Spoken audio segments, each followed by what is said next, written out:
right, Lucian Delight? I'm the Central Pezzati, Jason Xavier. I'm the astonishing Nathan Brie. And I am the Dark Fox Illuminate. And collectively, we are the appeal. And you are tuning in to the Solomonster Soundtrack.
With 1 week until the WWE draft, tonight's SmackDown was the final show under the roster as it was originally composed by Vince McMahon. We have yet to have a Triple H draft. This is going to be the first Triple H draft since he took over as the head of creative.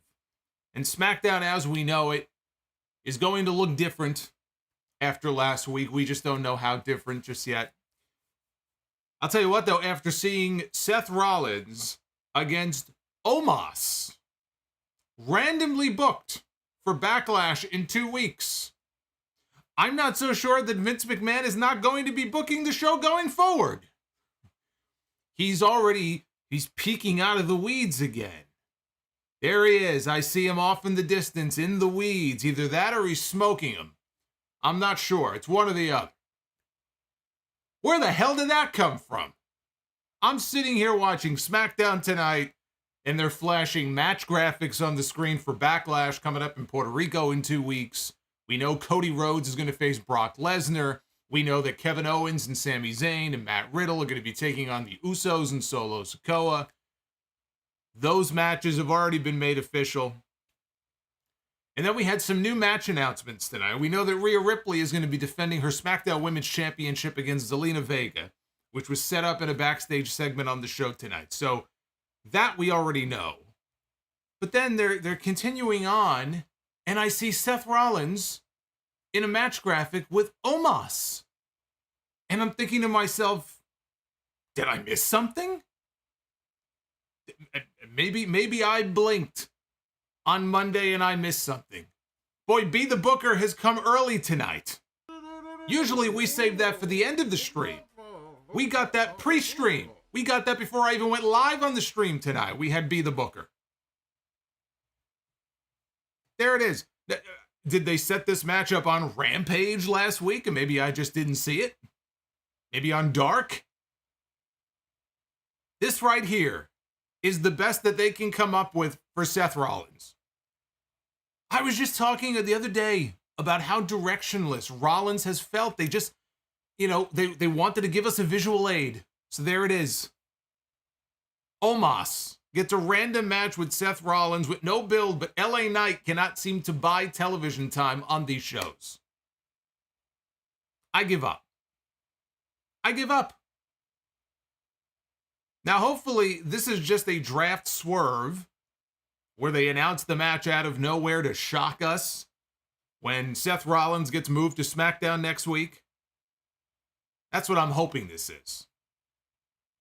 That wasn't the only match they announced. They announced the United States Championship triple threat for Backlash. It's going to be Austin Theory defending his title against two men. He's going to be putting the championship on the line against Bobby Lashley and Bronson Reed. And that at least makes sense, because when we saw Lashley and Theory in the ring together on Monday night, it was Bronson Reed who showed up to spoil the party.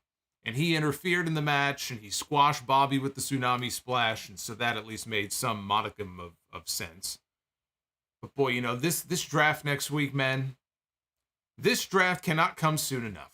This tonight was the definition of a lame duck show. This draft cannot get here soon enough.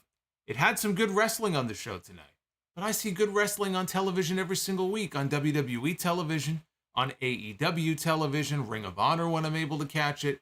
I get plenty of good wrestling. I get plenty of great wrestling on television every week. You got to give me more than that. And that's not what this show tonight was all about. If you were looking for more than just some good wrestling on the show tonight, you didn't really get much of it. Tonight's main event was a rematch of last week's main event between Matt Riddle and Solo Sikoa, this time with a no disqualification stipulation added to it, although the outcome was no different. Kevin Owens and Seth Rollins were not at SmackDown tonight, so the show ended with Matt Riddle being overwhelmed and outnumbered by the Bloodline and left laying to close out the show. We did get a fun Intercontinental Championship match, though, with Gunther defending the title against Xavier Woods. And it would be quite shocking to me if he had an Intercontinental title defense that was anything other than at least good. Gunther can do no wrong, and Woods, I thought, was a fine opponent for him tonight, although no doubt as to the outcome of this match. But then again, you could say that about most of the matches on the show tonight, as far as them being very predictable. But that was a good match between those two. This is your Friday Night SmackDown review for Friday night, April 21st, 2023. I am the Solomonster, and I would like for you to go ahead and subscribe. Subscribe to this channel right here if you would. If we hit 450 likes on this video tonight, we will be the booker a little bit later on, so please go ahead and hit that thumbs up. Super chats are open. You can hit that little dollar icon down below. You'll see the messages popping up on screen, and then we'll hang out a little bit later on and go through your thoughts on SmackDown tonight. Your thoughts on SmackDown, your thoughts on the draft coming up in 1 week's time. And also, for those of you who would like to become a channel member, you may do so by joining our Green World Order. GWO. Memberships are open for the GWO. Thank you to Bobby's World, who gifted a membership to Brock Benningfield earlier. I saw Brock was the recipient of that gifted membership, so thank you to Bobby's World. And Sound Off Gamer went up earlier this morning for all subscribers on the channel, not just channel members. It was, of course, early access for all of our GWO members. You guys had it first for a few days, and now everybody can enjoy the misery for me. That is episode number 3 of Sound Off Gamer, WWE My Rise 2K23. That reaction right there says it all. You can pretty much surmise from that one image on your screen right now how things went for me in the latest installment of Sound Off Gamer. You think I was screwed in episode number 3. Wait until you see episode number 4 next week. So anyway, everybody now has access. Go check that out if you want to have a good laugh at my expense. We opened SmackDown tonight with a tag team match. It was Rey Mysterio and Santos Escobar representing the LWO, taking on Finn Balor and Damian Priest of the Judgment Day. It's good to see Damian Priest getting television time post-WrestleMania. He was the one Judgment Day member who did not have a match at WrestleMania this year, but They did have a good spot for him for Backlash. I always thought when they announced the show for Puerto Rico, it just seemed to me like he would end up in the main event, or he would end up in a big tag team match on the show, which he is. I'm sure it's going to end up being Rey Mysterio and Bad Bunny against Damian Priest and Dominic, most likely. Could be Priest and Balor, but I'm thinking it'll be Priest and Dominic. And so we've been getting Damian Priest on television. He's been racking up wins. Bad Bunny is going to be back. He's hopping back onto Raw in Chicago this Monday night, so we'll have, I'm sure, a face-to-face between them. I thought the opener here was solid. Came down to confusion at the end of this match on the part of the babyfaces. Ray got Balor in the ropes for a 619. He did not see Damian Priest make the blind tag. Tagged himself in. Priest got sent to the floor. Ray followed through with a 619 to Balor, which led to Escobar tagging in. And Escobar went up top, and he hit a top rope splash. Seemingly had the match won, but the referee was trying to communicate to him, no. Not the legal man. Priest came back into the ring. He picked up Escobar, hit the South of Heaven chokeslam, and pinned him. So again, Mysterio and Escobar did not realize that Damian Priest had made the blind tag. As Priest and Balor walked away, they stopped on stage. Priest had the mic, right? He's gotten a bit of mic time over the last few weeks. And he said that Bad Bunny is going to be back on Raw, sold out in Chicago this Monday. As dull as some of these shows have been post-WrestleMania, the company is still on a hot streak. I mean, they have a lot of sellouts coming up. I saw the picture that Paul Heyman posted on social media the other day, it was like a photo that he took of a sign, I guess, that's posted at some of the shows for talent saying, sorry, no comps. No complimentary tickets for friends and family for these shows. And they list a whole bunch of upcoming TV shows and Backlash coming up. They're legitimately sold out for Backlash, over 17,000 tickets out for that show, which with Bad Bunny on there is not a surprise. But they're on a hot streak. Business right now, ticket sales, it's all, all coming up aces for WWE. Creatively, these last few weeks, not so much. The draft has a lot to do with that. But we're going to see, there's going to be a creative reckoning coming out of the draft, especially when it comes to things like the women's division on these shows.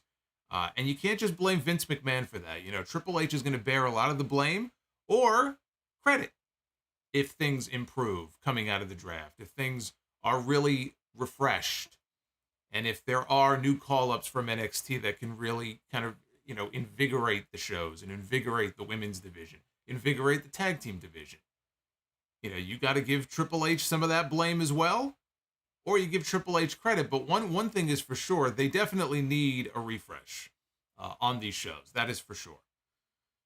But as I said, Priest giving a warning to Bad Bunny heading into Raw Monday night. And he said, Benito, I hope things go better for you on Monday than they did the last time that you paid a visit. And then he ended with a diabolical laugh to close out the segment. Escobar was on the floor in this match when Priest made that blind tag, so he didn't see it. It's not as if, what a dummy, how did he not see it? He's standing there on the apron. He was on the floor, he didn't see it, so, at least he didn't come across as a moron, but he's been losing a lot of matches lately. Escobar has been losing a lot of matches. Ray and Escobar, they lost to the Judgment Day 2 weeks ago on SmackDown. Just last week, he lost a singles match to Damian Priest. And I went back to check. You would have to go all the way back to the very beginning of the year, the very first SmackDown of 2023, to find the last singles win on television for Santos Escobar. It was a win over Kofi Kingston. That's how far back you'd have to go to find a win for this guy. And, all these losses, they could be leading to something. I certainly hope they are. They could be leading to something. They could be leading to Escobar turning on Ray, which I think, potentially has two positive outcomes to that. And it's something I've talked about, in the last several weeks. One is that we get a Rey Mysterio Santos Escobar program. While it's nice to see them as friends and allies and tag team partners in the LWO, I would much rather see Ray and Escobar in a match and in a program together. But the other potential positive in that is another idea that I have floated, which is that Dominic Mysterio, especially if the Judgment Day is split up in this draft, because there's a bunch of different groups on this roster right now. You've got the Bloodline, you've got the Judgment Day, you've got the LWO, you've got tag teams. Who or what is going to be broken up in the draft? You would think some group, some tandem, some faction will end up being split up. It's not going to be the Bloodline. Although if the Usos were to regain the tag team titles, they could move the Usos to a different show, and then just by being tag team champions, they could appear on both shows anyway. I don't think they have the balls to break up the Bloodline, nor would I. The Judgment Day, to me, would seem like the likeliest possibility as far as a group being broken up. If that happens, we could end up with Dominic Mysterio as a member of or leading the LWO. Because right now it's like his father is sort of the de facto leader of this new group that's formed. Perhaps Escobar and them go heel. Dominic joins with them. I think that could work. So I'm hoping that whatever it may be, it's leading to something. I feel the same way about LA Knight. All these losses that he's been racking up on television now, you would hope that there's some semblance of an idea, there's some direction for it, and there's a method to the madness. That's something I would expect from Vince McMahon as the head of creative. Booking shit for the sake of booking shit, forgetting that he booked something a month ago, booking rematch after rematch, guys go on losing streaks, they don't lead to anything. I would like to think Triple H is a little more careful and a little smarter about that sort of thing, I hope.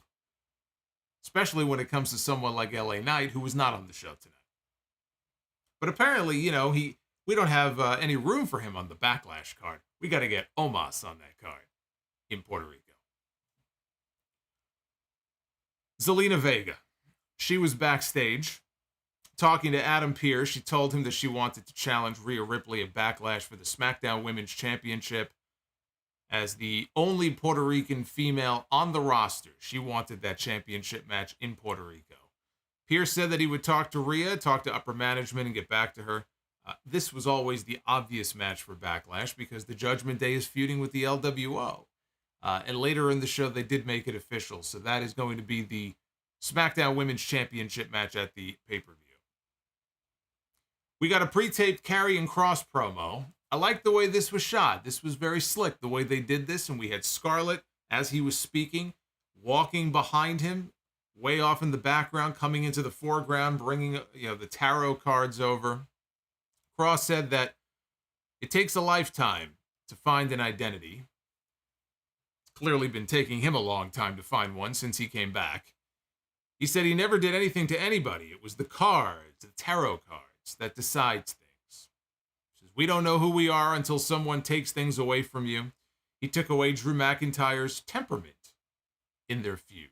And as he was speaking, they spliced in footage from their feud from many months ago. Even though Drew ended up winning that feud.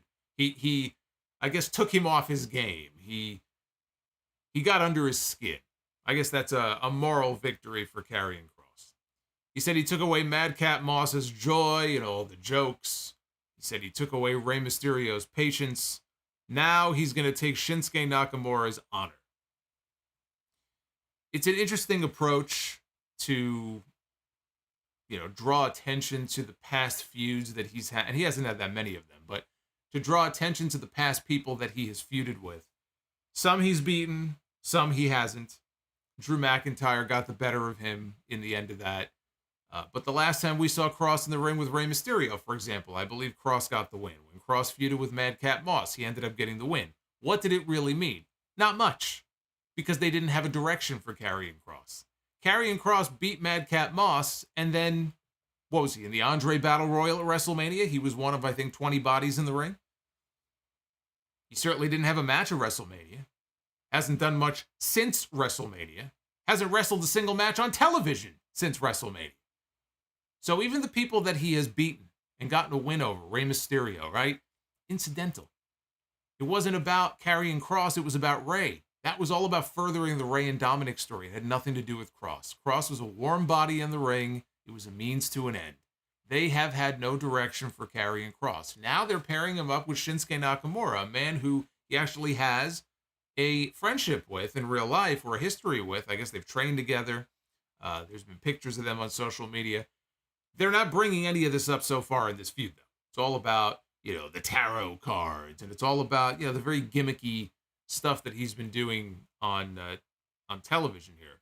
But the problem with Karrion Kross, other than what I just talked about, is the fact that while he is good in promo segments like this, right? He has a certain presentation that I think is a plus. He does not come across as a legitimate threat. He doesn't. He speaks, he uses these big words, and he has these platitudes and everything that he uses, but because he hasn't really done anything to back up those words, they ring hollow. Nobody looks at him as any kind of meaningful threat because he hasn't given us a reason to look at him as one. It reminds me of Bray Wyatt back when he was still doing the original cult leader gimmick, and he would do these spooky promos, right? Where going into a pay-per-view match, maybe a big climactic match with somebody, a John Cena or a Kane, Undertaker, whoever it was, he would do these promos, and it sounded good, but then he would go and he would lose. And it became a running joke. That's where the whole Eater of Pins thing came from. Now, the fact that I'm drawing that comparison is not meant to be a compliment. It's not a good thing. You can talk the talk, you can't walk the walk. And so far in his return, Karrion Kross has been like a lost soul. Now, maybe there'll be a little bit of direction here with this program with Nakamura. I don't really see any reason why this would be any different. I just don't get the sense that they really know what to do with this guy. And they certainly don't seem to have any big plans for him. So he's not someone who comes across as a real threat. Kross is somebody who I think would benefit from a move to Mondays in this draft. I don't know that they're going to do that, though, unless they move Nakamura as well, because they're just starting a program with these two. So it seems unlikely that they would move him if they're about to start this program, unless they move both of them. But I think he's someone who would benefit from a change of scenery, because so far on SmackDown, it's the Bloodline show. And as long as the Bloodline is in the top spot and in the driver's seat, and all the focus and attention is on Roman Reigns and Solo Sikoa and the Usos, there's no spot for Karrion Kross. That's why I laughed when Mike Johnson had that report on PW Insider, and it said that on the internal roster, Karrion Kross is listed, and he may still be listed as the number 2 heel on SmackDown. And I said, on what planet is Karrion Kross the number 2 heel on any of these shows? Shows that he's barely on in the first place. Roman Reigns is the number 1 heel in the entire company. Gunther is the number 2 heel on SmackDown. Always was. The best thing for Karrion Kross would be to get the hell away from SmackDown. Try to get a fresh start on Monday Night Raw. We had Ricochet and Braun Strowman against the Viking Raiders. Michael Cole on commentary said that Strowman is now calling his team with Ricochet. They have a team name now. I don't know if this is official, but according to Michael Cole, the name that Braun Strowman has come up with for their tag team is Team Jacked, Tan, and Juicy. Good luck putting that on a t-shirt. Team Jacked, Tan, and Juicy. Doesn't sound very marketable to me. During the break, during this match, Valhalla caused a distraction outside the ring, allowing the Viking Raiders to take over. Ricochet broke free, and he tagged in Braun Strowman, who took out Ivar with a shotgun dropkick. This guy thinks he's Finn Balor in here, hitting the shotgun dropkick in the corner. And then, with the Viking Raiders outside the ring, Braun got a big smile on his face, and it was time. It was time. You know what comes next here in a Braun Strowman match. It was time for the Strowman Express. Yes, indeed. The train pulled out of the station. Braun Strowman exited the ring. Down goes Eric. He blasts Ivar right into the ring post with a shoulder tackle. He gets up on the apron. He's about to get back in the ring. And Valhalla provides the distraction. And that gave Eric, who was back in the ring at this point, gave Eric the chance to catch Strowman with a knee strike. Ivar came back, and he hit his giant flying splash. Off the top rope, all 300-plus pounds comes crashing down on Braun Strowman. And it looked like they had a double pin, too, because Eric was in the ring and he was almost pushing down, and still, Braun kicked out. He got the tag to Ricochet. Ricochet rocked Ivar with a jumping knee. Strowman then launched Ricochet into Ivar and then sent Eric out to the floor. Ricochet came off Strowman's shoulders with the elevated Swanton bomb and pinned Ivar to win the match. You had to know that they were not losing here. They just got a new tag team name. They have a new name now. They're not going to start pushing a new team name and then have them lose in their first match. The announcers talked about them being in line now for a future tag team championship match, which could be another ominous sign for Kevin Owens and Sami Zayn. The Saudi show coming up next month is one, because Owens and Zayn, neither one of them have ever flown out for one of the Saudi Arabia shows, which I think is their choice. Certainly for Owens, I think it's been a choice of his.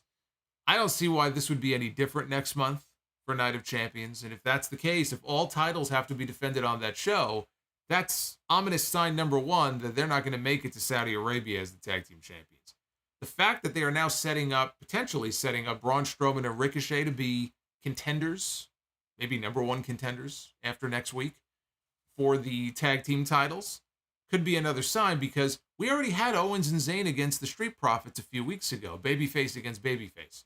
I don't know that they're going to do another babyface against babyface match. It's more realistic for me to see them doing the Usos again in there against Ricochet and Strowman, which, again, is a match we've already gotten, but I think that's more realistic than them doing Owens and Zayn against Ricochet and Strowman. So it's looking more and more to me like those guys are in for a short tag team title run. Doesn't necessarily mean they're losing next week, but are they going to make it to Night of Champions with those titles? It's not looking good. Braun, we'll see you later, buddy.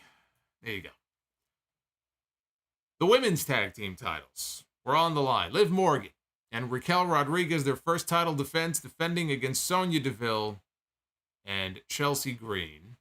The heels cut a promo on the champions in the ring before the match began. Sonya was threatening to throw water on Liv. Both of them were threatening to throw water on Liv, the way they did to Mia Yim and Candice on Monday. Chelsea landed a Russian leg sweep from the middle rope. Referee, though, stopped the count because she was trying to use the ropes for leverage. Sonya tagged in. She and Chelsea hit a double suplex on Liv. Sonya got a pump kick. Also tried using the cheating tactics to get the win here. Got caught by the referee. Liv eventually tagged out to Raquel, who hit the twisting Vader bomb to Chelsea. Sonya, though, broke up the pin. That led to Liv Morgan making a tag. Raquel was trying for a superplex on Sonya. She got it. Liv caught Chelsea with the backstabber and then doused her with water. And Chelsea, of course, sold it like she was shot. And that led to a roll-up with an assist from Raquel using her legs, her feet, to push Liv forward for added momentum for the win. That's a finish we saw the Usos use many times early in this Bloodline storyline. You'd have one Uso going for the pin in the ring. The referee wouldn't see the other Uso on the apron, using his legs to push his brother forward. Same finish here. Sonya and Chelsea were not credible challengers. They won one match on TV. They gave them a token win on Monday night over Michin and her tag team partner, Candice. There's Candice. How sad, right, for Candice LeRae that she's been relegated to her tag team partner. It's a token win for them on Monday, just to try to give them some credibility that they did not have going into this match. Their first title defense, they weren't losing the titles in their first title defense. They're still waiting for Ronda Rousey and Shayna Baszler to come back. Ronda has the broken forearm. We have no idea when Ronda will be cleared to come back. She came back at WrestleMania because it was WrestleMania and she didn't want to miss the show. She didn't do anything, and now we have to wait until she's all healed. So we're just kind of stuck in limbo with all this now. As far as the match itself, not much to speak of. People didn't really seem to care about it, and the match was average at best. I got to tell you, this everything that they have done since WrestleMania, since those two excellent matches that we got for the women's championships, and I'm not talking the tag titles, I'm talking the singles titles. Rhea and Charlotte, Bianca and Asuka. Those matches were excellent. Everything they have done with the women since WrestleMania has been just completely lame and dead and stupid. And the matches have been average at best. I don't know what's going on. Clearly, creatively, there's no direction, but even the matches themselves just have not been very good. So I don't know what's going on with this women's division right now. This women's division feels like it is in the fucking dumps right now. All the more reason to get some new blood up in this draft and give these women some direction. Give them some focus. Give them some attention. Do something. You've got 2 women's championships. That's to say nothing of the tag team titles. But you have 2 divisions. You've cut them in half. You have a Raw Women's Championship and a SmackDown Women's Championship. Do something with them. Triple H, this is not something you can just throw on Vince McMahon. This is on Triple H. He's been at the job now for what? Probably 8 or 9 months. The women's division, if anything, is worse under Triple H than it was before he took over. There's no excuse for that. And for the first time in his career, Xavier Woods challenged for the Intercontinental Championship. That's the good news for him. The bad news is that he had to challenge Gunther. Woods got his initiation in this match with the Walter chops. He took him like a champ. He took him to the chest. He took him to the back. He took him to the neck. He held up okay. Gunther taunted him. He said that he wasn't on his level, which fired up Woods. Woods dropped the champion with a tilt-a-whirl forearm shot. Woods then landed a somersault splash. He went up to the top rope. Gunther, though, sent him back down with a chop to the chest. Woods cut down Gunther with a kick to the face and then hit a big, diving, top rope leg drop for a close near fall that they got the crowd to buy into, which is not an easy thing to do. Because how many people honestly expected that we were going to get a title change here a week before the draft? After how many months that he's been champion, that Xavier Woods would go on a random SmackDown and beat him for the Intercontinental Championship? Are you fucking kidding me? Right? But they got the crowd to buy into this near fall. They were on their feet. They thought he had it. He was this close. They thought he had it. But Walter kicked out. Gunther recovered. He put Woods in a sleeper hold. Then he attempted a power bomb. Woods countered out of it. Gunther kicked out of an O'Connor roll and immediately went back to the sleeper. And this time there was no escape for Xavier Woods. It'll be a new day when he finally wakes up. And still, your Intercontinental Champion. Good match here. And Gunther racks up another victim as if there was ever any doubt. But this was good stuff. This was good stuff. And look, Xavier Woods, we don't get to see him very often in singles matches. It just so happens right now that he is a man on an island all by himself because his partners are in a bad way. Big E may never wrestle again. It's still possible he'll never wrestle again. We still don't have any clarity on whether or not he will be back in the ring, and if so, when. It's been over a year. Kofi Kingston, I think basically broke his ankle, had surgery. He's going to be out for a while. So he's all alone, right? The New Day is down to 1. So we're starting to see him in more singles matches, and you might forget how good he really is. You know, he's very good.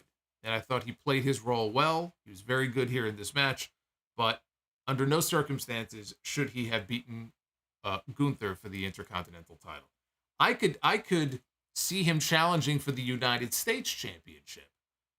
But so long as Gunther is the Intercontinental Champion, that just is not going to happen. Now, they replayed the Kevin Owens and Sami Zayn win at WrestleMania. They got their big WrestleMania moment. Won the Undisputed Tag Team Championships from the Usos. So we had footage of that. And then they plugged the WrestleMania rematch for television next week. It's going to be Kevin Owens and Sami Zayn against the Usos. That brought the Usos down to the ring for a promo here before this main event with their brother. They were focused on winning the titles back next week. And they said that they're going to become 9-time tag team champions. And they're going to dedicate their win to the tribal chief, Roman Reigns, and they put their fingers up in the air. That brought out Solo Sikoa for his main event with Matt Riddle. No disqualification. And before I get into the main event, I do want to thank everybody who has not only liked the video, because I appreciate that, but I saw Paul Hamilton gifted 10 channel memberships. So we have 10 new members of our Sound Off family because of Paul. Paul, you are with us. Thank you very much, sir. Paul, you are the man. It is much appreciated, and welcome to all of our new channel members. You'll be getting a new episode, by the way, number 4 of Sound Off Gamer in a few days, and you guys, as usual, will get early access to it, so keep an eye out for that. But we had our main event, no DQ.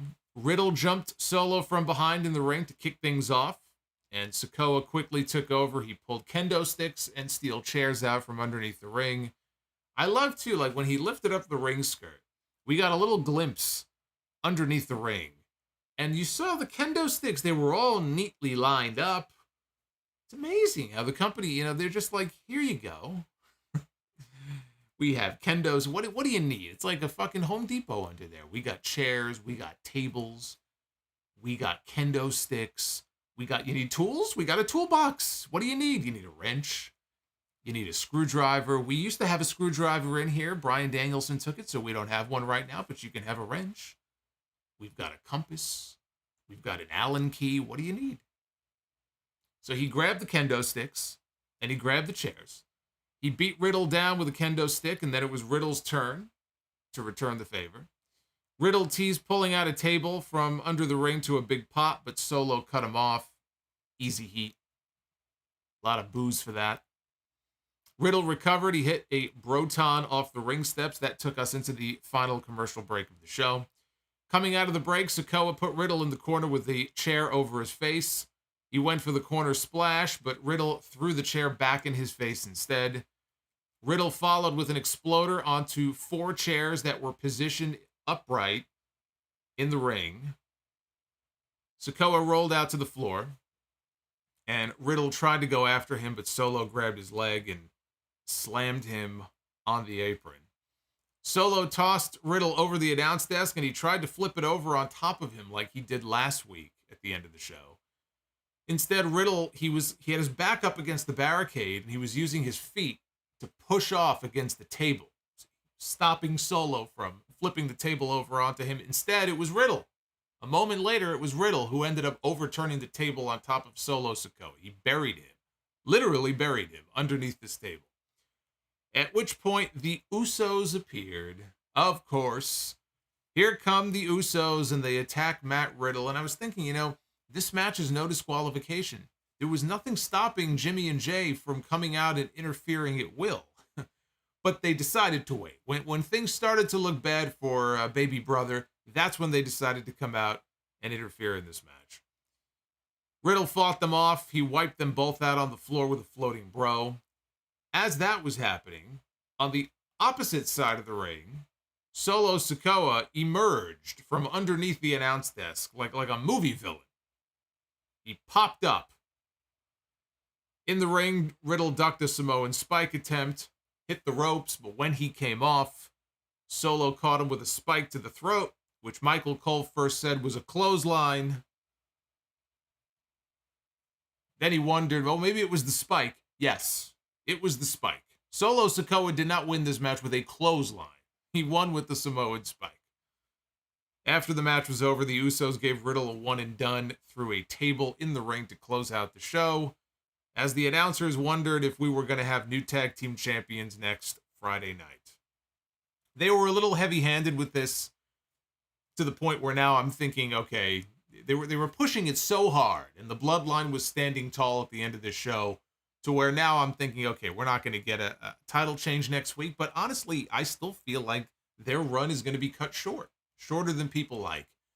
And if it isn't next week, I still think it probably will happen before the Saudi show at the end of next month, but it could very well happen next week. It's a draft show. Anything is possible. And that was SmackDown, right? Some good wrestling. The Walter match, the main event was pretty good.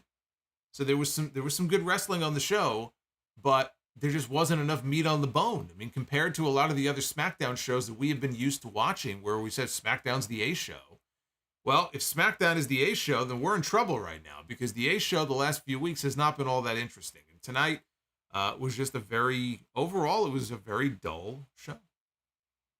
But it was a lame duck show because in a week, they're going to shake up the rosters. We don't know what that is going to mean. We don't know what that is going to look like. Triple H said, we are truly going to change the game. We still have no indication what that means. If a couple of big names go from Raw to SmackDown or SmackDown to Raw, who cares? That happens in every draft. What is it about this draft that's going to change the game? We haven't been told. We do know that NXT talent will be eligible for the draft. We could have main roster talent that gets drafted to NXT, right? That would be a surprise. It wouldn't be the first time we've had main roster talent go to NXT. Dolph Ziggler's done it. Bobby Roode's popped up in NXT. The New Day got a run down there as tag team champions. Apollo Crews is still down there in NXT. T-Bar went back to NXT as Dijak. Even that, I mean, that wouldn't be groundbreaking if that were to happen.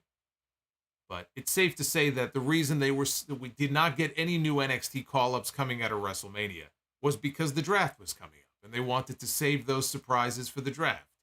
Somebody like Cameron Grimes, who's been stuck in purgatory now for how many months? When was the last time we saw Cameron Grimes on NXT television? It feels like it's been almost a year at this point. There were rumors of him being revealed as Uncle Howdy. We don't even know when or if Bray Wyatt will ever be back. We have no idea what's going on in that situation. And when and if that ever does happen, it'll be Bo Dallas as Uncle Howdy. Cameron Grimes could do his own thing. Get him up there. You got some tag teams down there. You got a Pretty Deadly. You've got at least a couple of ladies you could easily call up. You've got a great women's tag team in Caden Carter and Katana Chance. You've got Braun Breaker. I don't know if they're going to call him up in the draft or wait a little bit longer, but he certainly, he doesn't have a whole lot going on himself. He literally said, I don't want the NXT championship again because that thing was a curse on me. And he gave away a potential spot in an NXT championship match. So now he's got a match coming up. It's Spring Breakin' next week, their big Spring Break episode, against Andre Chase, who has built up a little bit of a fan following, but he is a mid-carder at best on that show. That's what they have Braun Breaker doing. Braun Breaker should get called up as well. Grayson Waller is another one. He's challenging for the NXT championship next week. He ain't going to win. Get him on up. Let's get some new faces on up. Really, really freshen things up on these rosters. But at the end of the day, it comes down to the booking. You can call up everybody in the world. You can call up the entire NXT roster if you want to. It won't matter if you don't have a plan for them. It won't matter if you don't have something for them to do. And it reminds me of the Triple H quote from a few years ago when he was talking about, when he was still actively running NXT. And he said, we don't want to call people up unless we have a 6-month plan for them. 6 months. I agree with that, by the way. If you're going to call somebody up, you should have at least a 6-month plan for what you want to do with them when they get called up to the main roster. Triple H said this at a time when he wasn't running creative. He said this at a time when Vince McMahon was still officially the head of creative. Well, this is Triple H's first draft, and if he's going to call people up, I certainly hope he sticks to his own words and he remembers what he said and has a 6-month plan for the people that he calls up. Because it's usually around this time of year we get spring cleaning cuts. They haven't happened yet. April 15th came and went. Nobody got cut. I hope nobody gets cut. I don't want to see anybody lose their job. But it's always possible it could still happen. Hopefully they have a plan for these people. If not, people that are just kind of floating around aimlessly, unless you're a big star like Seth Rollins, they're not going to let go of him. If it was anybody else, I'd be worried. That's the SmackDown review for tonight. Here's the poll.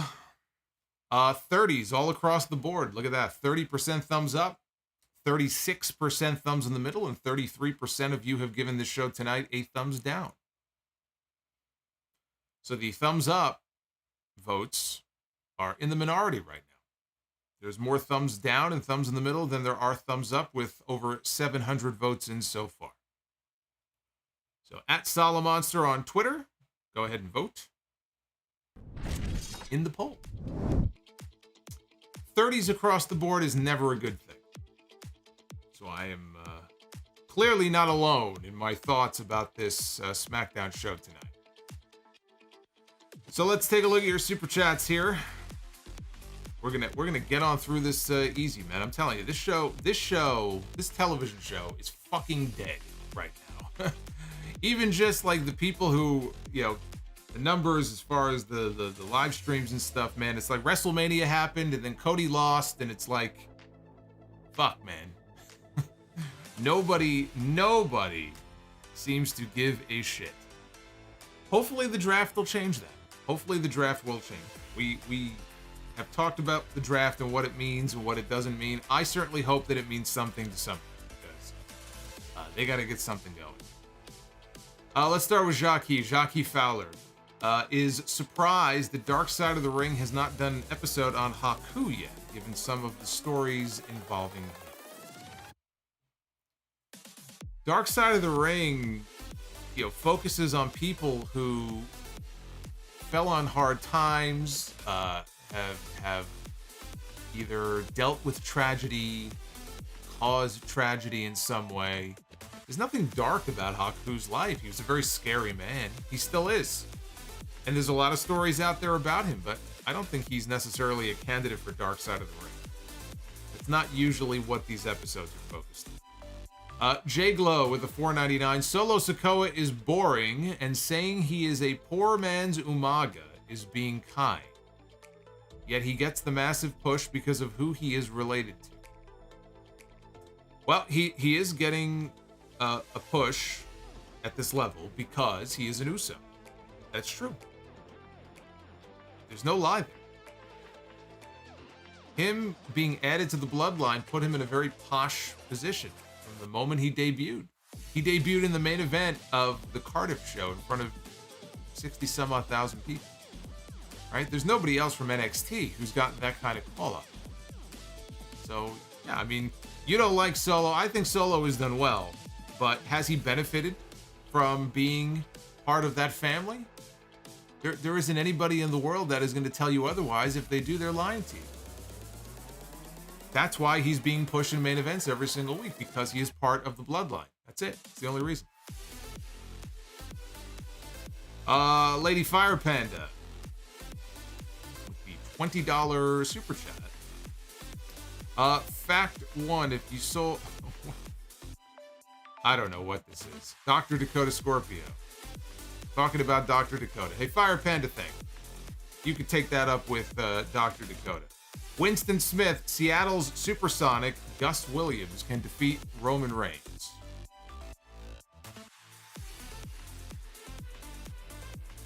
Somebody asked if I'm going to review Rampage. No.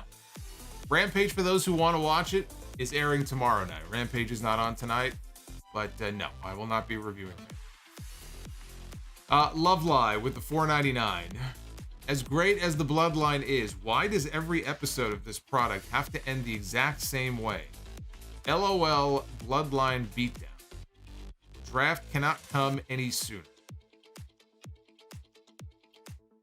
Well, it does have a bit of a feeling like the NWO when they took it a little too far. And not putting the championship on Cody, it may come back to bite them. The Fluff Salisbury, good evening, Solo. What is your favorite match from any pay-per-view that you attended? For me, it is HBK Flair at WrestleMania 24.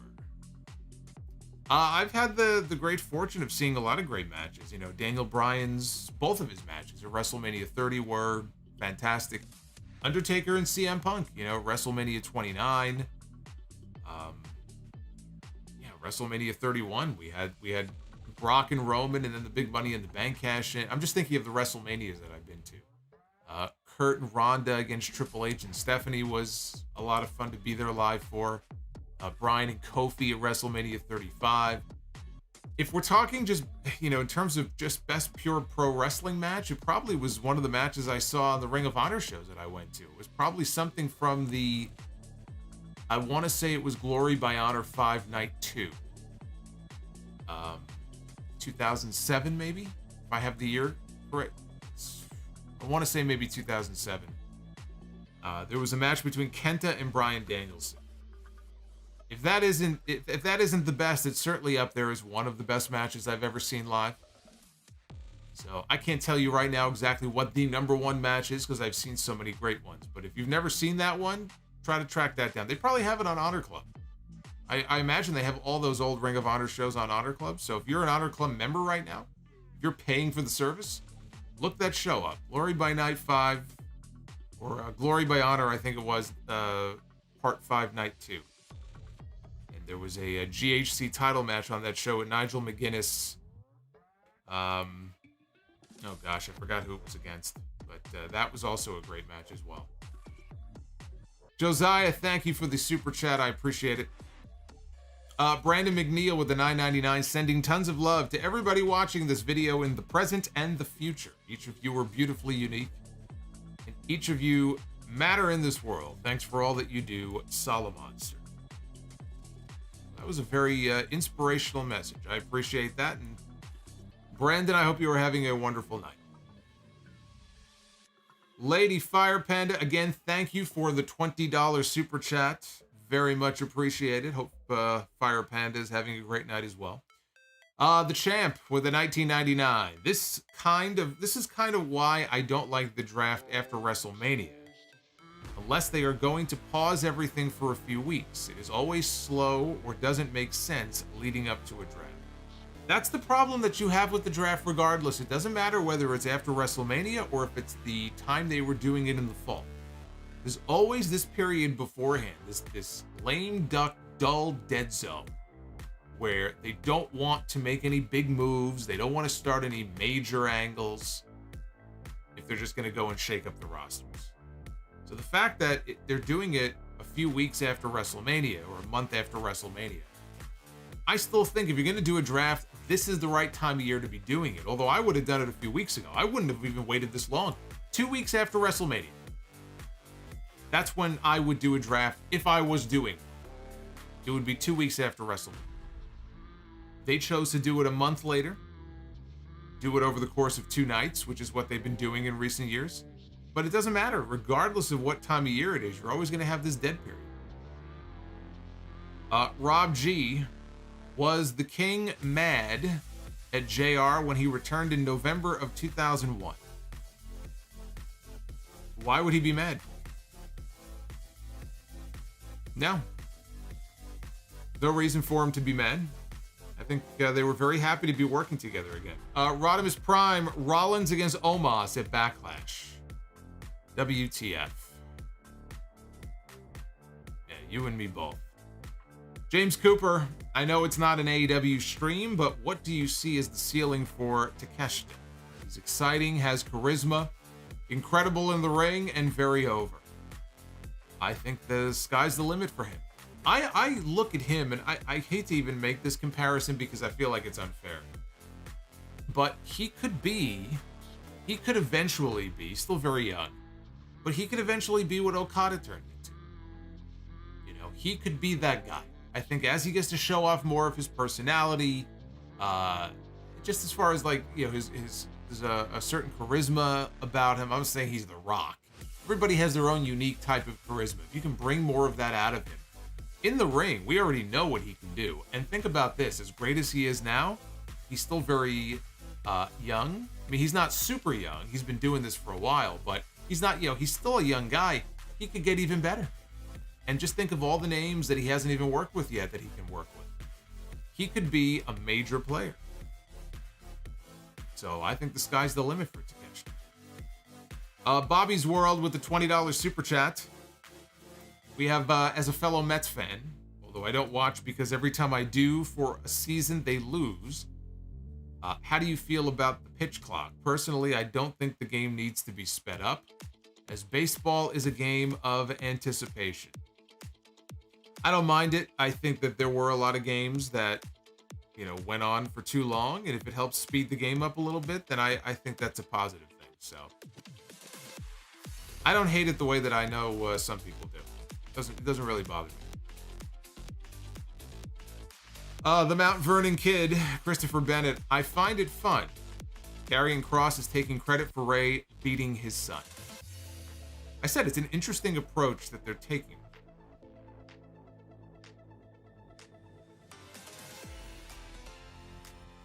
We've got the Mount Vernon Kid. Again, answer me this. I can't be the only one that is getting tired of the constant losing with Ray and the LWO. It just makes them feel like losers.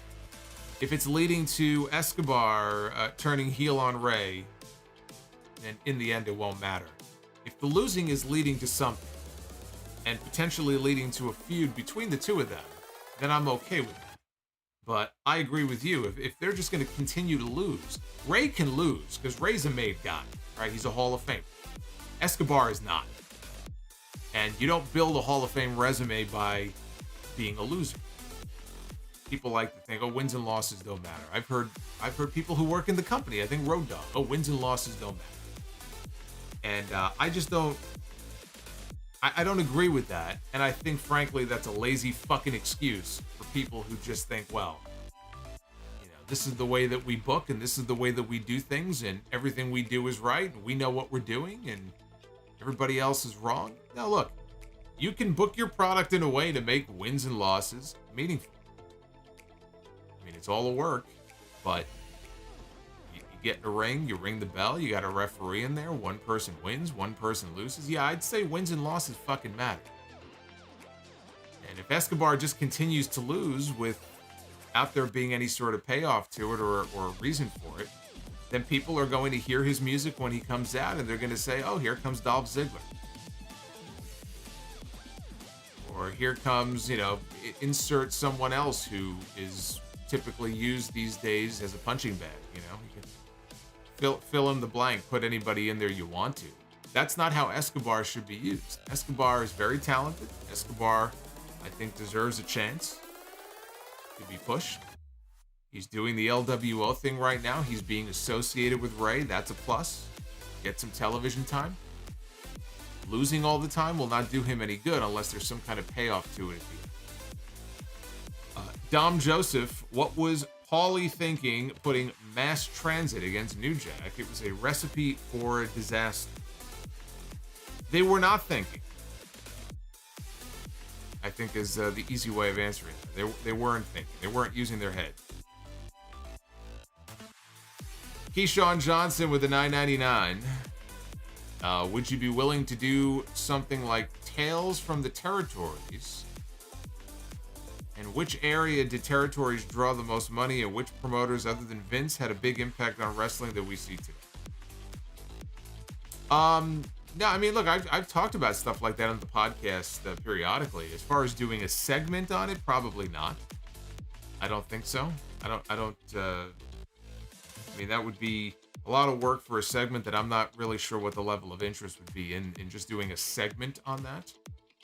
But I, talk about some of the other territories and promoters, and I did a lot of that when I covered Tales from the Territories. I did reviews on every single one of those episodes, and we have Dark Side of the Ring coming up, and sometimes in those stories, in those episodes, we talk about other territories. I've done This Week in History. We did that for a year. We brought that back. So it's been covered before. Luther Angel with the $5 super chat. Hypothetically speaking, if WWE could sign anybody at all, is there anyone you could think of who would beat Roman instead of Cody? I say Jon Moxley.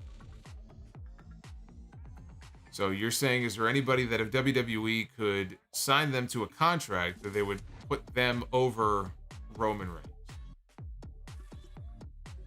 No, I think, Cody will end up being the guy. And Cody did help start AEW and all that, but he also came from WWE. So I think Vince McMahon saw him as a WWE guy. That's why, they gave him the big push when he came in. If he was purely an AEW guy, I don't think his push would have been as strong as it was when he first came back. But I think they looked at him as somebody who left, made himself a name, and came right back. Drew McIntyre, same thing. They fired him. He left, became a bigger star, and they brought him back. If Kenny Omega suddenly became available and they signed him, they're not going to bring in Kenny Omega, who's never worked on the WWE main roster before. He's an AEW guy, right? He was a New Japan guy. He's an AEW guy, and put him over Roman Reigns. I don't see that happen. So I don't think realistically that they would bring anybody in and put them over Roman Reigns. They would want it to be a WWE guy. If they could get somebody like Jericho back or Moxley, who used to be in WWE, I still don't think that they would have them beat Roman Reigns. Nor should they. Moxley should not be beating Roman Reigns. Chris Jericho should not be beating Roman Reigns. So no, I guess to answer your question, the answer is no. Keyshawn says, how different would WWE be if Jerry Jarrett took over? And do you think that that would have played a role during the Monday Night Wars? Yeah, it would have been different. How different is impossible to know. I don't know what a Jerry Jarrett booked WWE would have looked like, but his track record of success as a promoter speaks for itself. I think he would have done well. How it would have affected the Monday Night Wars against WCW, it's impossible to know. I have no idea how he would have utilized a WWE roster. But if I were a betting person, do I think, would he have succeeded or would he have failed? I think he would have succeeded. I think he would have done well because he had a track record of doing well elsewhere. And I think he could have done that in WWE. But we'll never know. And Lakers Pats, Seth makes it rain with drip. Call him the Rainmaker. Seth's not making it rain doing anything these days, the way that he's being booked. Now he's got to go in there and be a miracle worker with OMOS at Backlash. I'm telling you, I'm hoping that this is all just a draft swerve. They just pulled this out of their ass out of nowhere. And then the draft is going to happen, and one or both of them, I could see Seth going to SmackDown, but then Becky would have to go too. But somebody moves, and because of that, the match doesn't happen. I can't wait to hear the explanation on Raw Monday night for how this match came about. I cannot wait to find out what their explanation for this is going to be. This is going to be very entertaining to see how they explain this one.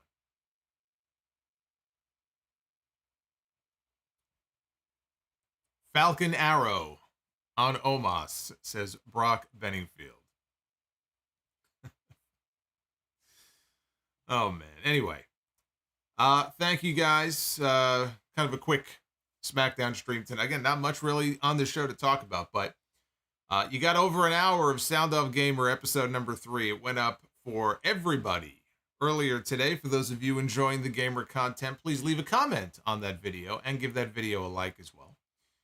Episode 3 is up right now. Episode 4 is going to be going up next week. Channel members will get it first, and we have over a dozen new members of our family. Thank you to all of our new channel members and those who gifted memberships to people. When the next episode goes up, you guys will get early access first, as always.